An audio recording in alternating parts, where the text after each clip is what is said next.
I've chosen to put myself through this, right? So back to where you were talking about the mindset of not complaining. You can choose to kind of be a little bitch and complain about the hard times and when you're hungry, or you can say the plan is working. So same exact thing in here. When you're presented with this emotion of like, oh, I had a rough day, and a lot of people turn to food.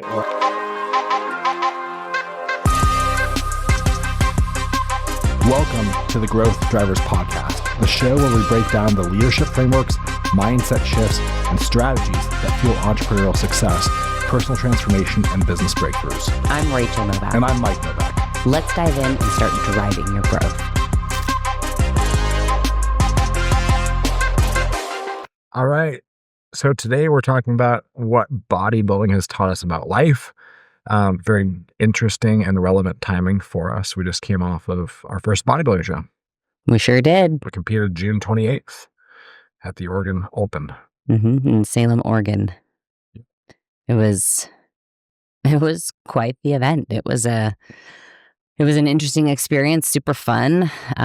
For both of our first show, the results were great. Like, we really did really well. How different was the show than what you expected? Honestly, like from the, handful of bodybuilding shows that I've been to, it was about what I expected, I would say, just in regards to the organization, the timing, that kind of thing. Yeah. But I do feel like the promoter of the show, the person who ran it and organized it, I feel like they did a phenomenal job. Dominic. It was pretty well ran. Dominic, yeah, he really ran a really tight ship. He had people in every corner passing the baton from one area to another, keeping the athletes organized. So that allowed us to kind of relax in the times that we could backstage and in the athlete area. The expediter was very good. Yeah, like they were all very, very good. So, I think like the experience of the bodybuilding show was awesome. One thing that I didn't think about though until we really got like the week before, like as we were like gearing up and we headed down there on Wednesday before the show on Saturday down to Oregon and in our Airbnb there, and I didn't really think about how the actual time that you get to showcase all of your hard work is so brief. Yeah, it's like two minutes. Like not even, yeah. Like I literally got 25 seconds to do my little routine, and then it was just side-by-side comparison posing for the rest of them. And so that was an interesting dynamic because I think that which we'll get into here in a second, right? The path to get there and the progress we made and what we learned and the things that we employed during the entire prep and still are in prep for our second show now. I was really grateful for the perspective of not putting all of my weight and the value that I was taking from this experience in just the show. Like I really got value and found all these lessons through the actual prep and the progress. And we're going to talk a lot about that today. Exactly. For me, I was surprised how competitive the guy side was. Like the female side, you clobbered all the women. Like it wasn't even close. Like it was just one gal who did well. But on the guy side, it was like, man, these lineups were huge. Like there were 8 guy lineups on the novice, on the men's open heavyweights, on the 40 plus had 7. Like it was like, wow, these are big groups of guys and like a lot of really good. They were, yeah, high caliber athletes. I was surprised by that. Well, the fact that you took first in 40 plus, the fact that you took third overall in your class was a huge win for that lineup. Yeah, it was fun. I think I texted you like within minutes getting off the stage. I said that was so much fun. Yeah, like that was just a blast. Yeah, like it to me, like people let the anxiety getting up in front of like hundreds of people. I mean, there's like close to 1,000 people that show, and they get like really nervous about getting on stage.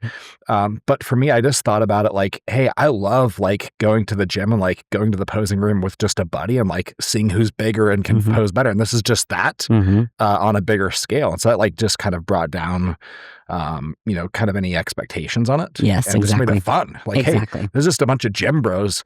We're all in our, posing trunks, and we're just going to go have fun. And that's exactly what happened. Yeah. Like, we had a blast. And the guy that won the overall, Chris Mazzaro, I mean, he was a force. Yeah. He's probably going to earn his pro card in 2 weeks. Yeah. So. Well, and, I think going into it with one, like we each have some stage experience. Like we've talked on stages. Obviously, I haven't been like half naked in a bodybuilding, posing suit or a bikini, but having the stage experience was super helpful.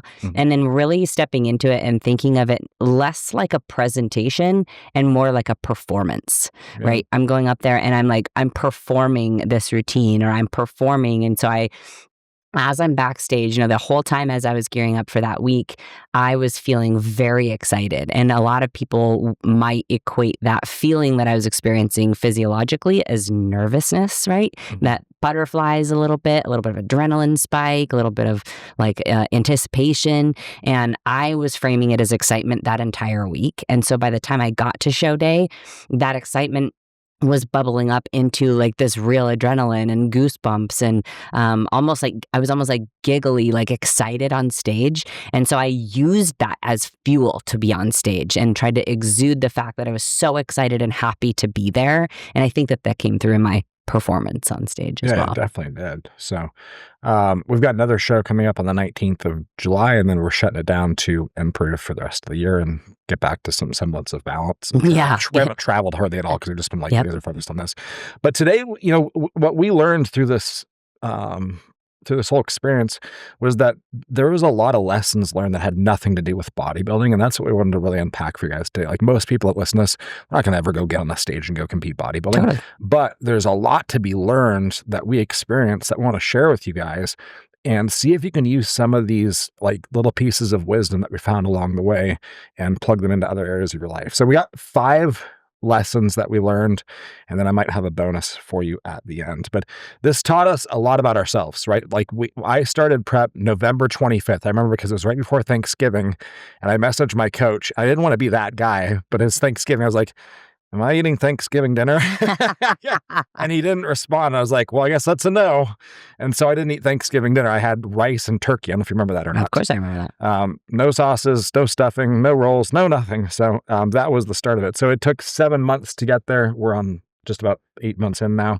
And then you started, I think, more like February, right? Yeah, the end of February. Yeah. So it's a long process. Like this isn't something that just takes, like 6 to 8 weeks. It's a very, very drawn out journey to get there because it takes that long to get that lean. Well, and to your point about the lessons that we learned in bodybuilding, like I think that anyone listening to this can actually put themselves in the environment to experience it because it wasn't the show that taught us a lot of these things. It was the process, right? It was going to the gym. It was the early mornings. It was the late nights. It was the 2 or 3 a days. It was, we'll get into the food, the discipline that we had to exude and that we had to embody every single day, even when we did not feel like it. Yeah. Well, let's jump right into it. Yeah, let's do it.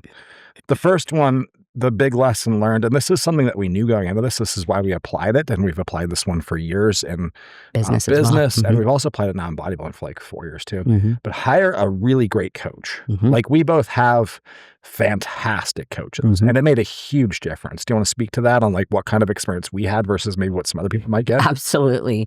I mean, when it comes to having a coach, just like in business, you want that coach to have a track record and you want them to care about your outcome and about your health just as much as you do. And so, in business, a lot of times people will hire a coach because either they're sold on it or because they were assigned that coach when they signed up with that, coaching company, and they don't really interview the coach to see if it's a good personality fit, if what their style is works with you, if they really do care about you as much as you're going to care about the process.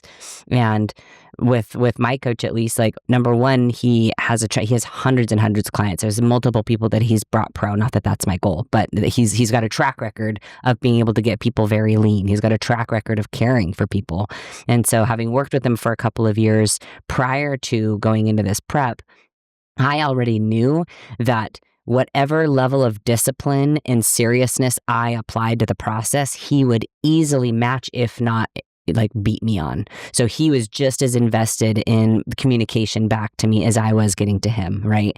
And there were seasons in like off season, right, improvement or bulking season, where I was only checking in once a week, and he would then respond, in a couple of hours. Whereas we ramped up into prep, and I'm checking in twice a week and now every day through between the two shows, and he's back to me in 15 minutes, sometimes calling me immediately, right? So he's having that great coach and he's also somebody who I have to fully trust, because there will be times that I feel like I'm being lazy if I don't go train hard, or if I don't go do this, or and he's the one who's like, I need you to move as little as possible today, or I need you to give everything you've got to this today. So he's directing, and I just am executing the plan, which same kind of thing in business. A lot of people will hire a coach in business and then try to do things a little bit differently and not do the things and execute the things and implore or implement the things that their coach tells them to do. Yeah. So the big thing I'm hearing here is experience. You need someone that's got the experience. We can just kind of sum it up with that. Sure.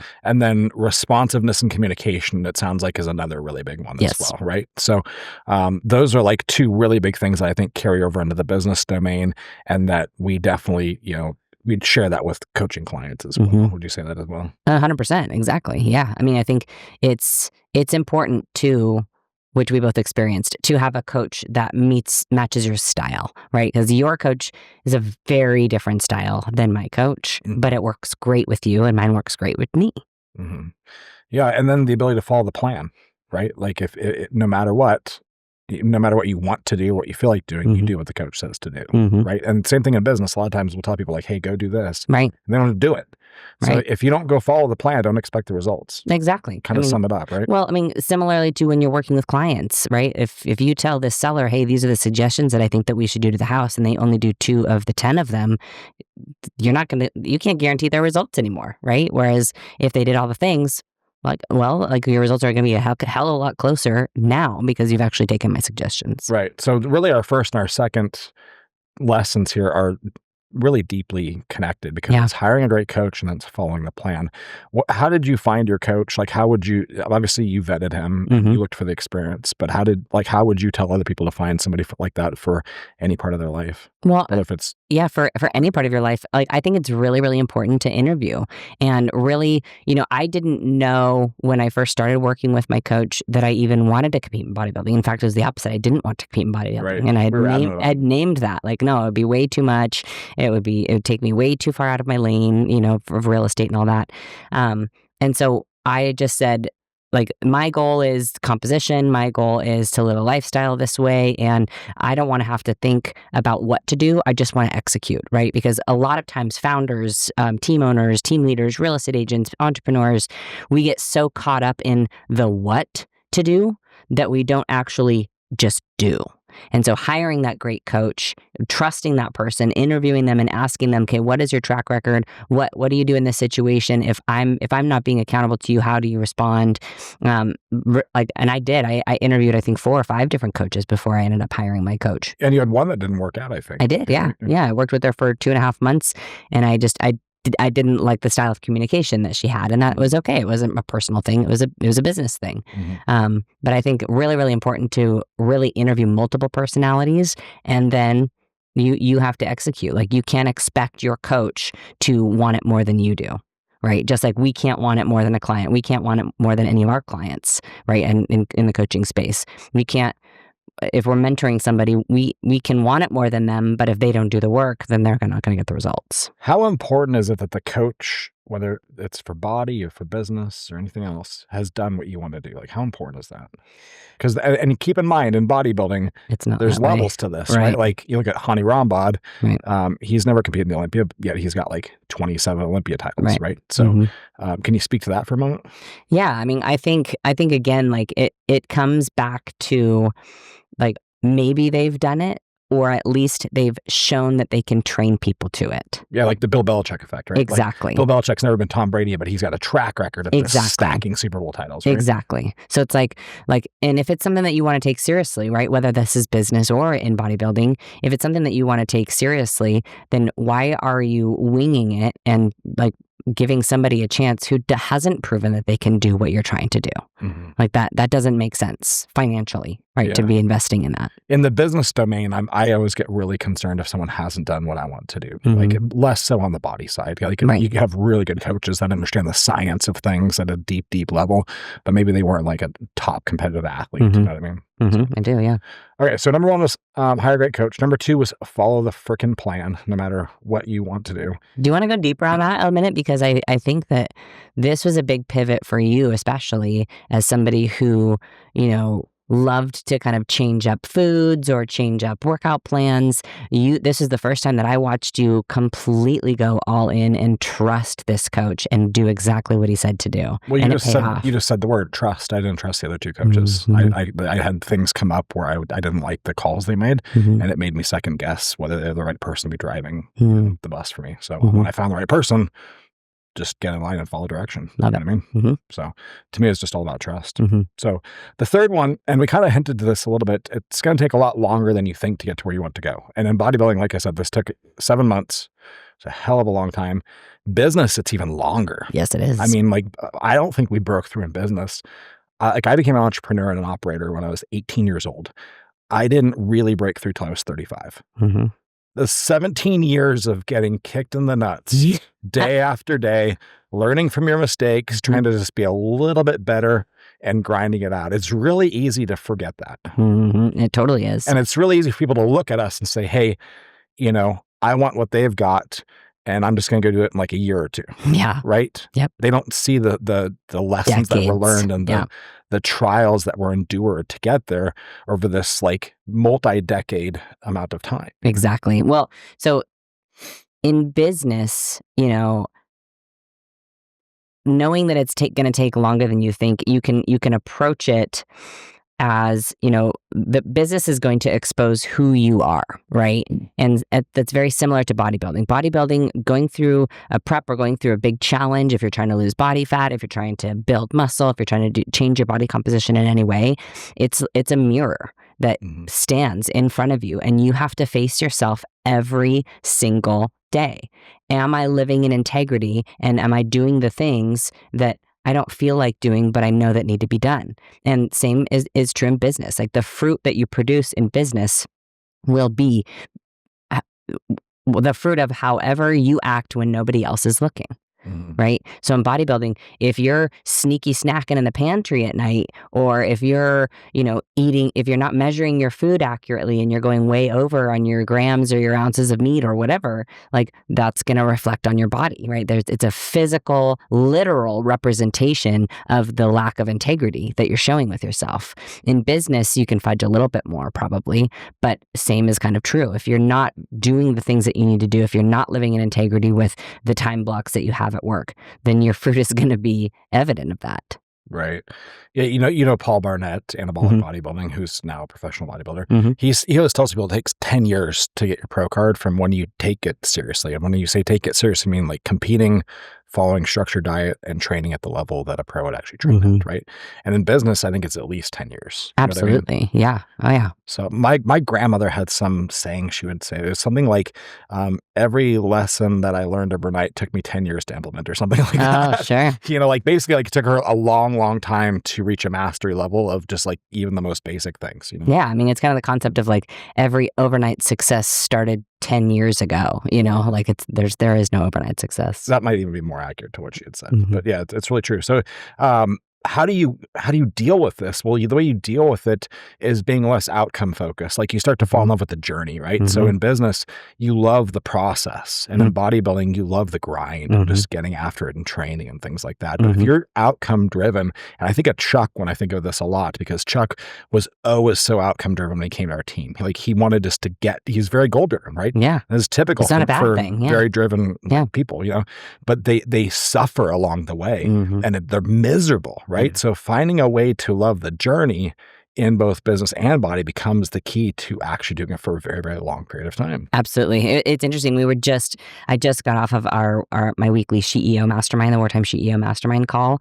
And part of the discussion today was about strategic rest and how so many people in business, like you're saying, are so outcome focused that they just go, grind, and expect the outcome to come sooner because they're working more. Whereas there are so many things that you can control. The outcome, if you're attached to only the outcome, you're gonna burn out. You're only going to be running at 50%. Your performance is going to suffer. The other domains of your life are going to suffer. Whereas if you fall in love with the process and you fall in love with the fact that I enjoy the work that I do, I enjoy coming in and having conversations with people. I enjoy nurturing people through the pipeline. I enjoy, consulting people through the home selling and buying process. I enjoy working with other real estate agents and other agents, coaching them up into different systems and processes. And the outcome is a byproduct, right? The fruit that we produce is a byproduct of loving the journey. Similarly, in bodybuilding, we fell in love with the lifestyle. We fell in love with the discipline and the structure and the framework and the way that we eat and the way that it makes us feel. Like, I've never had such clear skin as the last 5 months of my entire life because I've been eating nothing but super whole, clean food. So my skin is just flawless. So if you fall in love with the process, then any outcome that comes from it is a big cherry on your cake. Right. Yeah. So compartmentalize things, set small victories along the way, and fall in love with the process. And then it doesn't really matter how long it takes. Yeah. Right? Well, that's exactly right. Like remove that pressure from yourself. Yes, exactly. Like obviously, if you're getting started, or if you're a goal-driven individual, it is really, really helpful to set yourself kind of deadlines, right? Because even for us, like, okay, we have like our deadlines were the bodybuilding show dates. Like, okay, that is the day that we are going to peak. Like, that's the day that we are working toward. But the outcome of the show is irrelevant to the work that we've put in and to who we've become in this process, right? So there were things throughout this process that we had to learn, even in our marriage, right? We had to work on communication when we're both calorie restricted and low carb and impatient and quick to react to things. We had to really slow down and say, this is what you said. Is that what you meant? Right? Or this is what I heard. Is that what you meant? And really slow down communication enough to say, like, we're still good. Like, this doesn't affect us. And that just like it doesn't affect me. But are we on the same page still on those things? Yeah, absolutely. Number 4, growth lies in the trial, not in the outcome. Kind of like we just talked about a little bit, the point where you are suffering and struggling, that's actually the moment where the massive growth and the transformation is happening. You just don't have the benefit of hindsight yet, right? Like, you're in so much pain, you can't see it. But when you look back, you realize that was the moment that transformation occurred. It's crazy. It's so well said. It is this was like, I've been doing this a long time, and I just saw this in this prep. I was like, man, this is like where all of the growth happens. I shared this on Savage the other day, and all the guys were like, oh my God, yeah, like this is exactly right. Like, no, we hadn't thought about that. But it doesn't actually happen when you get to the finish line. It doesn't happen when you come to the outcome. It happens along the way when you claw your way through and you fight and you get up again. You just keep fucking going until you get to where you want to go. Right. And that's exactly where that transformation happens. It's such a powerful thing to understand. Well, and that is similarly true in each domain, right? In business, when things are good, and when I like to call it peacetime versus wartime, right? Like, when we're in peacetime in business, when things are easy and buyers are plentiful and there's plenty of business to go around and deals are just closing flawlessly, like there's very little interruption, very little issues, very little uncertainty in the market that we have to deal with, it feels very easy. You're not necessarily learning, you're not necessarily growing, you're enjoying the fruit of that harvest. And we had this conversation about the harvest and planting season the other day. Whereas in wartime, like, you have to dig deep some days. You are constantly putting out fires. You are constantly problem solving. You are constantly fighting against some sort of suffering in some domain. Similarly, in bodybuilding, high carb days are fantastic. You feel top of the world. I feel awesome. I'm full of energy and carbs. On low carb days, you're like, man, this sucks. This sucks really bad. But it's the mindset to continue to keep going, to live in integrity, to stick to the plan, to continue putting one foot in front of the other, doing whatever it takes to get through, managing that plan. That is where you become a different person. That all of a sudden you wake up the next morning like, you've just proven to yourself a whole different level of confidence that you didn't even know existed yet. This is like the biggest mindset shift that you can experience. And my coach AJ, broke this down for me, and he always does a really good job of working on the mindset component of this, because that's a huge part of bodybuilding, right? And he said, like, Mike, everyone's going to get really, really hungry at some point. And that moment that you get really hungry, you've got two options. You can either be like really whiny about it and you can feel sorry for yourself, or you can be really, really glad the process is working. Because if you're hungry, you know that things are working. You're burning fat, right? Yep. And so pivot your mindset from feeling sorry for yourself to being starving and thinking about Big Macs to being like, this is great. The plan is working. This is exactly where we want to be. You know, that's such a big mindset shift. Exactly right. Yeah. One of the things that I came to is probably 8 or 9 weeks out from the first show, was when I really started to experience some big hunger, like big hunger pangs, rough afternoons, rough evenings. Overnight was pretty rough sometimes if I didn't have carbs at dinner, right? You wake up sometimes midnight or 1 o'clock in the morning, and your stomach is absolutely screaming at you because you are so hungry. Like there were a couple of nights like that. Like overall, not as many as I was mentally prepared for, but enough that was challenging in the moment. And it was that exact mindset of thinking, okay, hunger is very real, but the fact is I'm not going to die. I'm not going to, this isn't going to kill me. Like this is a necessary part of the process to burn the fat on my body so that I can show my hard work and show the muscle that I've been building for the last several years. All right. Number 5, delayed gratification. So how would you explain this to people if they don't understand what this means? Like, I think most people get it, but just to make sure we're talking about the same thing. Yeah, I think a lot of people understand the concept of it. I don't know if a lot of people actually can handle the feeling of delayed gratification. If that makes sense. Delayed gratification is being able to stick to the plan and do what needs to be done, as opposed to giving into what feels good in the moment. I was just going to say, you just nailed it there with the feeling part of it, because feelings and emotions are what triggers people to give in to delayed gratification. And take action a lot of times. Yeah. I think, when you have an ultimate goal, and this is true in any domain, but in the body domain, specifically in bodybuilding, there are a lot of days that huge bowl of cereal or a heaping spoonful of Thin Mint peanut butter sounds absolutely much better than my 4 ounces of chicken and spinach that I need to eat, like 100%. But my goal is to show up my absolute very best at this show, with this deadline, right? And I've chosen to put myself through this. Right. So back to where you were talking about the mindset of not complaining. You can choose to kind of be a little bitch and complain about the hard times and when you're hungry, or you can say the plan is working. So same exact thing in here. When you're presented with this emotion of like, oh, I'm had a rough day, and a lot of people turn to food, or I'm really hungry, or I'm really like, these are all reasons that normal people will give themselves to go off plan, and they'll justify it somehow because it feels good in the moment.